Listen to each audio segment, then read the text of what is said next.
Can you believe it, Poddies? We are here. It is December. Ah! That was the least effective scream ever, but I'm still getting over this blasted cold and it is driving me crazy. I am really excited and welcoming one of my favorite people actually onto the podcast today, a lady called Sue Hay. Sue has been in my world for about 2.5 years now. She was actually a member of my now extinct Dottie's membership, which always makes me sad when I say it. We had a really good time in there, but she's a member of my Dottie's membership. She has worked with me on a number of different bases. Is that even a word now? And has been a really respected client of mine, and I think somebody who's doing really, really huge things in her industry. So for those of you who don't know Sue, she actually has a couple of really exciting arms to her business, and it's one of the things when I'm choosing podcast guests, when I think about who I want to come on and share their expertise, I always look for people who are genuinely experts in their space, and Sue is one of those people in that she has a huge and amazing, like genuinely amazing health and wellness magazine called Thrive. And she has got an incredible cult following for her magazine. She has been producing that magazine for a number of years. And she also has this amazing wealth of branding experience. And to date, she's worked with some of the world's biggest brands, spoken at some huge events on branding, specifically for the health, wellness and food industry. And so she's very kindly agreed to come on today and share some of her expertise. I'm really looking forward to this episode. As we all know, branding is not one of my strong points. Updating my website is also not one of my strong points. So I'm really excited to have this conversation with Sue and look at exactly what you can be doing as a true expert in your business. You know, it's an interesting conversation on a couple of levels. One, because Sue is an expert and we're talking all things branding and how you can use your brand to build your business, but also the different directions that branding will take you in your business, and, you know, how you should be using your brand to, you know, scale quicker. Ultimately, what you want to be looking at as the kind of key components to building your own personal brand, and what the differences are between big brand businesses and personal brand businesses. Not only that, but the other interesting element to this was that actually as a business person, Sue embodies a lot of things that I think are so important when you're looking at future proofing your business. You know, she's got this fantastic magazine, which it really is awesome. I read it, and I've actually bought and subscribed to products through the magazine, because I think, you know, it's some of the articles that are in there and things are really, really valuable. But she also has expanded her business into the personal brand arena. She's developed a brand to help health, wellness and food based businesses and entrepreneurs create brands that scale and that really make an impact in a very saturated market. And not only that, but she's also got her own corporate revenue stream in that she does speak regularly. She's a judge regularly for different conferences, awards, and has been quite the speaker this year on the circuit. So if you are interested in hearing a little bit behind the scenes of somebody who has different revenue streams, who's building a business in a thoroughly saturated market and who is absolutely acing it, then this is an episode for you. I'm looking forward to hearing what you think.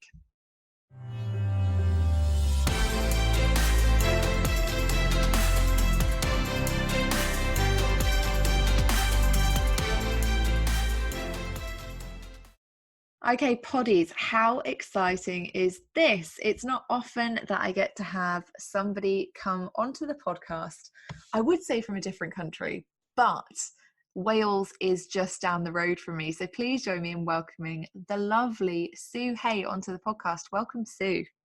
Thank you very much, Jess. We're not that far away. I know, but it's always fascinating, isn't it? Because I always get lots of like Americans and Canadians and stuff on the podcast, and then I was like, no, Sue is actually in a different country. This is brilliant. Yeah, we are. Well, I am. Yeah, literally down the M4 though, so I could be with you within 2.5 hours easy. Doesn't sound as glamorous when you put it like that. No. trying to make everybody think that the UK is bigger than it is. But I was in Cardiff recently, and this is it, because I'd said to you I was in Cardiff, and I was really, I was really impressed by Cardiff as I was coming in on the train. I have to say, I was really impressed. I saw this big clock thing, and this really nice old architecture, and I was like, this is lovely. And then it rained the entire time that I was there. For the whole 2 days, I didn't see anything other than rain. Yeah, welcome to Wales. But Cardiff's an amazing city, and I can't sing the praises of Wales enough. I love it. I'm born and bred here, and when you get out of the city and head north towards Brecon, it's absolutely beautiful. But yeah, Cardiff's a force on its own, to be honest. But yeah, it rains a lot, Jess. It rains. Well, I was quite, I was quite surprised. I'd come down from sunny Southampton, wasn't wearing a coat, got out onto the train platform, and everyone must have looked at me and thought, "Oh my God, what is wrong with her? Why is she not wearing waterproofs?" And They just probably thought foreigner. Good to know. Well, I'm really excited to have you on the show today. It's always good to have somebody who talks about branding and knows their stuff about branding. And you and I are having this conversation because I'd said to you recently that we've had a lot of people apply for the podcast recently, which I love. We love it when we get people who want to be interviewed for the podcast who want to talk about branding. But unfortunately for me, I have always been relatively cynical of people who say that branding is just, the font you use and the images you use and the pictures on your website and things like that. And so for me, it was really important to have an expert on who understood what the nuts and bolts of branding actually were and how it builds your business. So that's what I'm looking forward to digging into with you today. Yeah, I mean, there is a lot of confusion around what a brand is, what a brand isn't. And I think, especially over the last kind of like 4 or 5 years, Jess, when this whole online world has sprung up and exploded, I think it's even more muddied the waters around branding because of the emergence of personal branding and the influencer branding. It's taken on a whole different level. But for me, it's almost easier to start where what a brand is not. And a brand for me is not your logo, it is not your product, it is not a visual identity, but it can be you. You can be the brand. So that's really interesting, isn't it? Because I really like that. I like that, it's easier sometimes to define by what it is not. So I've got, when I look at branding, and you're right about this whole, the online world has definitely muddied this. And I think it really has. I mean, if you look like 10 years ago, when people ask me about branding, I would always say, oh, well, Nike or Apple as a good example of a brand, because for me, and I'm not a brand specialist by any means, but they were the most recognizable names. They had the logos that everybody recognized. I knew who they were. But if we're talking about like a brand from, what it is not, and now it's not just about logos, how do those companies still fit in? Yeah, I mean, if you're right, you're absolutely right that they would have been the top pulled brands, from most people's lips, really, with the big brands. But if you think of, the recognition around their icon as a brand, behind that came years and years of investment and communication with customers and building their brand that was behind that icon. So a good example that I always give to somebody when they say, well, okay, what is a brand, or how can I make my brand stand out? I always say to them in reference back to, imagine if you're starting a band. If you think of starting a band and that point where you need to find a band name, everything you come up with means nothing at all. But then if I say to you somebody like the Kaiser Chiefs, everybody knows who they are. You get a vision of who's in the band, and you know what kind of music they're about. So I always think it's a good reference point, that, because when Nike started, their icon and their brand image would have meant the same as any new band name, nothing. So your brand is about what you build around that icon and that visual identity that you create at the beginning. And obviously that, that brand identity can mean different things to your customers along the journey as well. The brand image changes. That's so interesting, isn't it? Because actually recently I've seen a few people getting a bit upset about the new Facebook logo thing. I mean, I can't say that I've actually looked at it or care, if I'm honest, about it, but I know that they're doing a bunch of different colours, and people are getting quite, tied into the fact that things are changing. And I remember having a conversation with my mum the other day, and we were sat in Maisie the Mazda, just kind of doing our thing, and we were talking about logos, and my mum said to me, do you know that they're changing the McDonald's logo again? And I said, no, they've never changed the McDonald's logo. Like, it's always been this big old M, hasn't it? And she was like, no, I saw this meme online. Only my mum doesn't call them memes because she doesn't know what a meme is. So she always says meme. She's like, I saw this meme online. I'm like, oh my God. I love it. Honestly, it's mortifying. She says it to people in shops and stuff. And I'm just like, I literally work online. Please don't say that. But she said, I saw this meme online, and apparently McDonald's have changed over the years since like the late 70s or something. They've changed parts of their visual identity, and people got just as upset about those things as they're now getting over the Facebook logo. So do you think that, that visual representation, because it ties into, what the brand's built around identity wise, that's why people get so bought in when things change? I think people just, an overall perspective, people don't like change, do they, Jess? Naturally. No. I mean, yeah, logos like McDonald's, Nike, Apple have had loads and loads of iterations of the design of their visual identity over time. And what is clever when those big brands change is they know the subtlety level to change it at.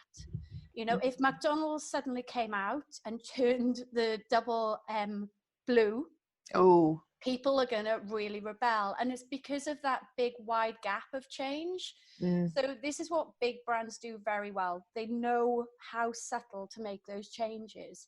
I think when people visually identify with a brand or a business like Facebook, it actually surprises me with Facebook, because the visual identity is almost second to the purpose of why people use it.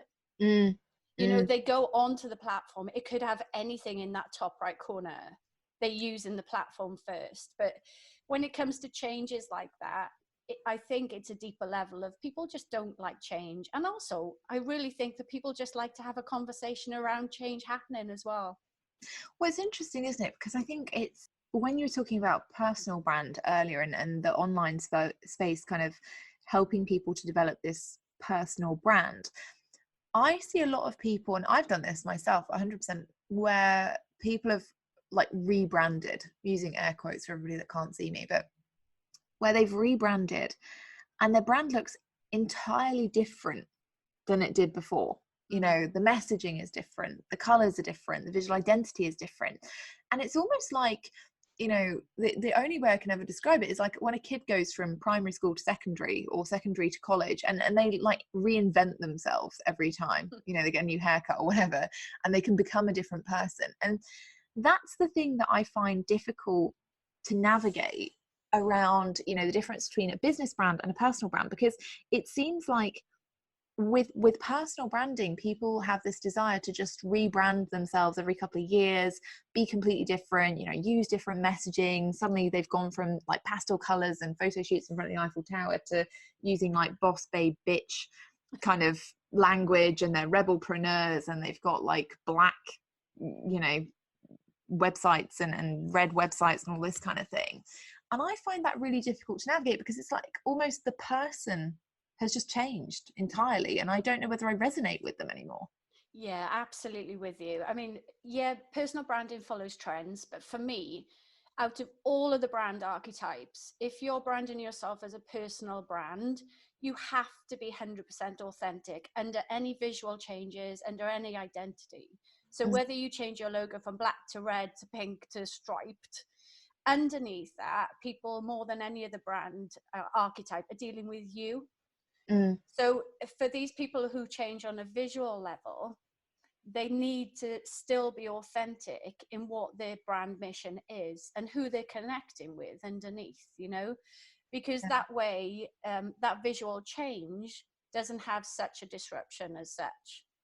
So that's really interesting, isn't it? I mean, I'd love you to talk a little bit more there about brand archetypes, because I know this is something you've recently put together, this quiz, and I will tell you all right now, I've taken the quiz and it was brilliant. Yay. And I just laughed. When What I did you saw the get results. as? What archetype? I'm not going to tell anyone. I was embarrassed. Oh, well, I mean, thinking about the archetypes that I mean, there's so many different brand archetype quizzes and conversations that have been out there. But for me, I've split it into 8, and I would have guessed just that perhaps you came out across personal and hero, Yeah. maybe a mix of both. It was so awful. I was like, oh my God, I'm a hero. This is I terrible. Well, I would have thought, because you're a leader online, so that means that Oh, you're a hero brand. People are looking to follow you and take your advice. So that makes complete sense to me. it was so funny. I took the quiz and I was like, oh my goodness. And the only thing I could think of was that awful quote, not all heroes wear capes. And I'm just like, oh my God, I don't even get a cape in this scenario. It was one of those things, isn't it? But to be clear, guys, I wasn't upset because I was a hero. I was upset because it's one of those, I think, those British things that we do where we're quite like, I can be quite disparaging about myself in a humorous way. And I was just like, oh no, oh no, this means that actually, like, I should be doing other things and showing the whole leadership piece. And maybe I don't always do that because sometimes I'm just focused on saying funny things, things that I think are funny. But yeah, it really did. It kind of hit a few nerves for me around, there are things that perhaps I need to do differently, or ways that I need to share my message differently. So I'd love for you to talk about those archetypes, because they are really genuinely interesting. It's really interesting to kind of think about where you fit in terms of what they actually mean. Yeah, definitely. And, like you just said about you getting the hero result on the quiz, Jess, hero is in a line with leader anyway. A lot of other brand quizzes or archetypes would describe the hero brand as a leader brand. So, that is where you fit. You lead people. So for me, that was natural. So across the brand archetypes, I've split it into 8. We've got disruptor, challenger, luxury, personal, ethical, social, hero, and jester. Oh, I love that. Um, yeah, so that's the 8 kind of brand archetypes that are overruling. Mm-hmm. And you can span more than one. And this is where I kind of disagree a little bit with the kind of archetype grouping in branding of the past. It tends to put you into one bucket. Whereas for me, especially these days, you can quite easily span personal and hero, or personal and social. There's brands like Tom's Shoes. Do you know those Oh guys? yeah, they've got they donate money to charity, don't they, for every pair of That's Toms? Yeah. Yeah, that's them. I mean, they span ethical, but they also span disruptor. They've come in and they've disrupted a market by changing the kind of business model that they run, but they're very ethical in their practice. So I'm a firm believer that you can actually span across these archetypes, but you will have one residing brand archetype that your mission or your brand mission is around. And if you guys want to go and take the brand quiz, please do. Seriously, it's really interesting. And rather than making Sue tell us in detail what every single one means, you get like this really cool little PDF that tells you all about like your brand and, what you actually are in terms of archetype, and like how you can leverage, if I can speak today, leverage it to make a difference in your business. So make sure you go and do that. We'll pop the link in the show notes for you. But that's so interesting what you just said there about, businesses being able to span different brands. I mean, especially when we're working online, can people really build brands these days? That sounds like a really terrible question. I should think of how to word that better, but I can't, if you know what I mean. Like, is there ever going to be another Apple but with a personal brand? Because currently, I'm not seeing that many people build those big brands anymore. I think Oprah was probably like the last person that I felt grew a brand as a personal entity, like on a big scale.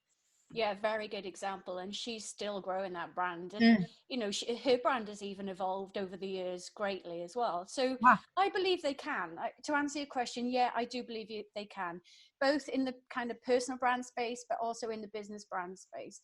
If I had to sum up what a brand is all about for me, it comes down to feelings. It's about the feelings about a company, its people, its products, and the way it does business, really. And the other thing I'd add into the mix is about consistency as well. Mm. So I do believe you can build that brand. I mean, if you look at the celebrity kind of influencer market, Jess, the like, you know, Caitlyn Jenner and all of that side of it, the Beckhams, they've built really strong personal brands around who they are and what they stand for. I'd forgotten about the Beckhams. I actually really like them.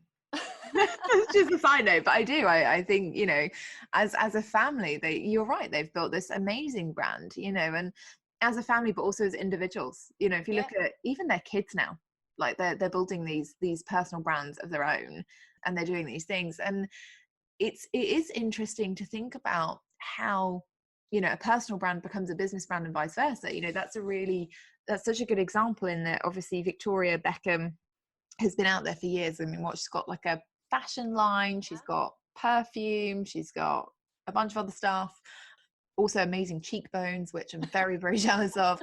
But, you know, she's been able to do that from being, you know, from building her personal reputation over the course of the last 20 years.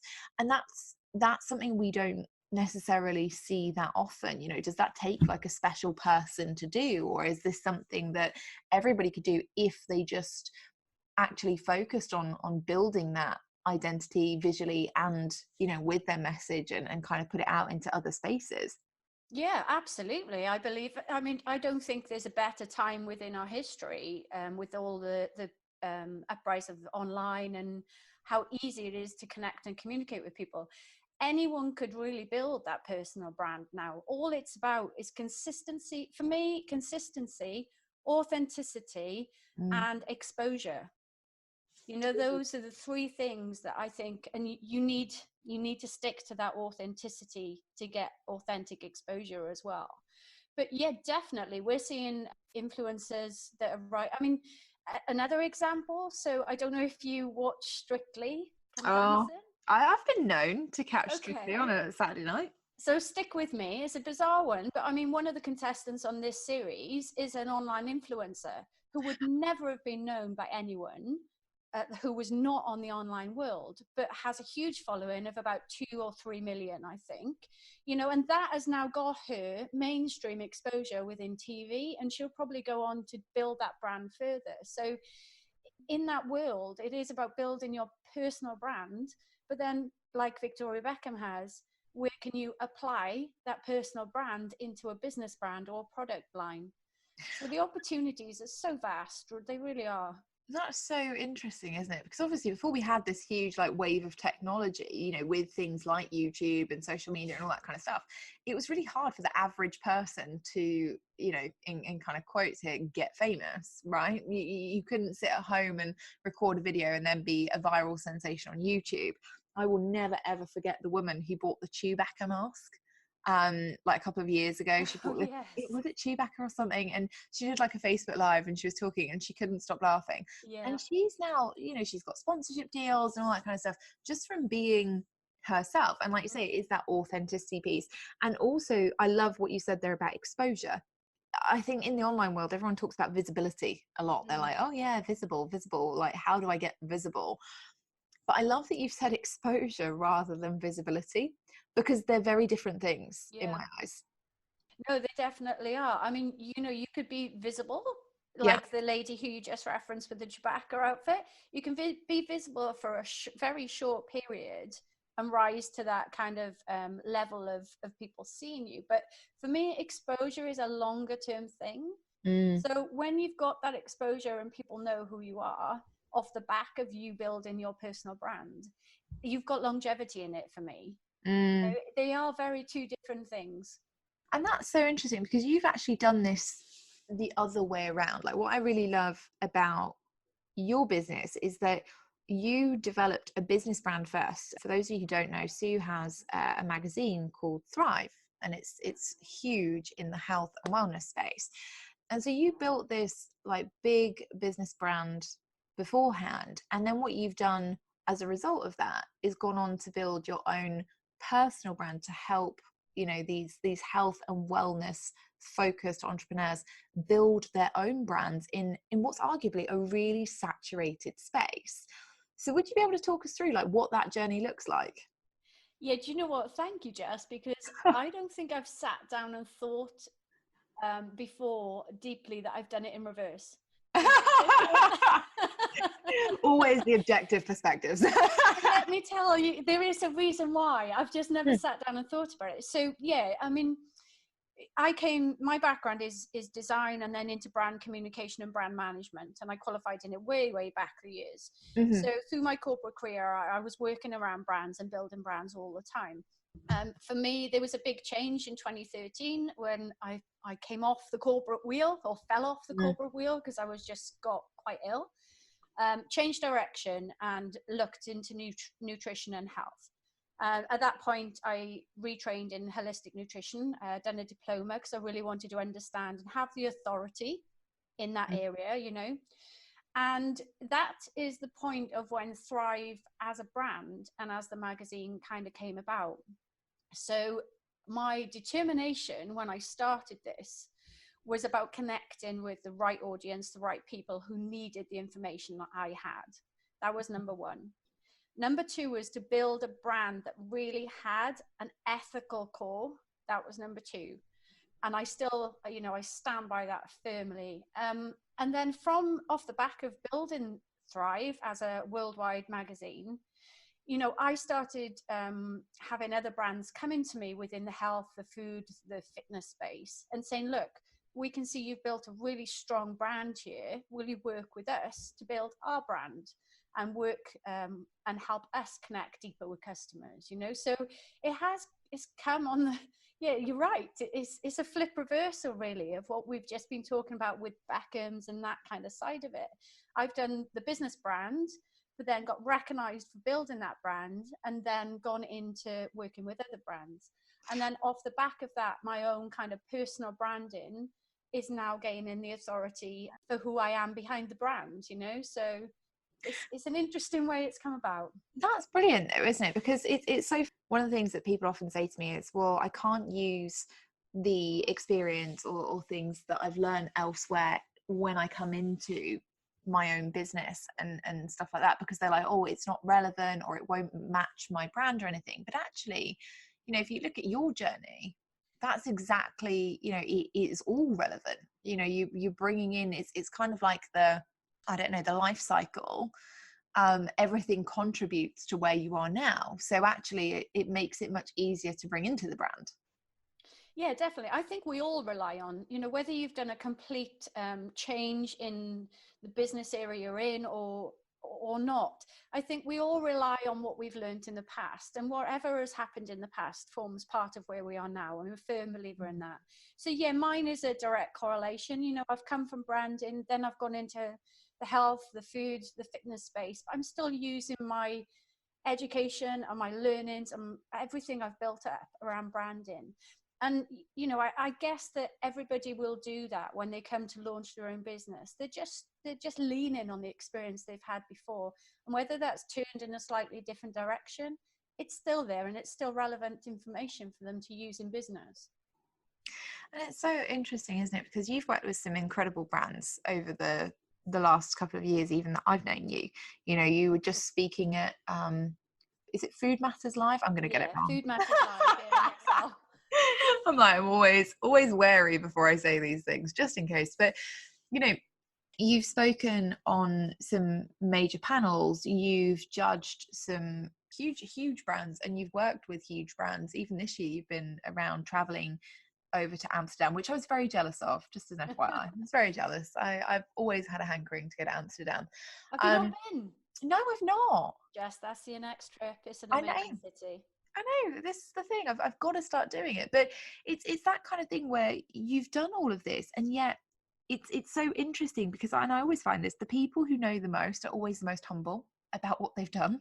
Like they are, and I'd be really interested to know if that's is that part of a brand archetype, or is it something different? You know, is it like a cultural thing? Because it's one of those things I've always wondered, like, especially with personal brands, with people like you who are amazing at what you do, but you don't always shout about it on social media. You know, you're not always out there kind of like saying to people, well, guess what I just did because I'm amazing.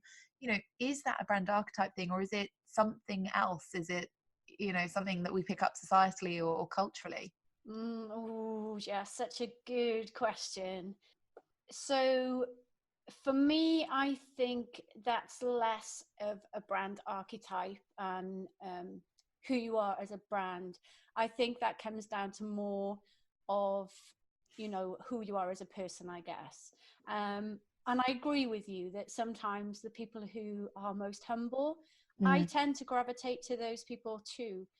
But for me, I think it's about a balance, isn't it? Maybe I've got the balance wrong over the years. I don't shout enough. And sometimes I've had the conversation with people and I'm like, oh, yeah, we were, in the Telegraph last week. And they're like, what? Whoa? And I'm, for me, that's not a big thing. And I think it comes down to kind of what your drivers are internally and personally.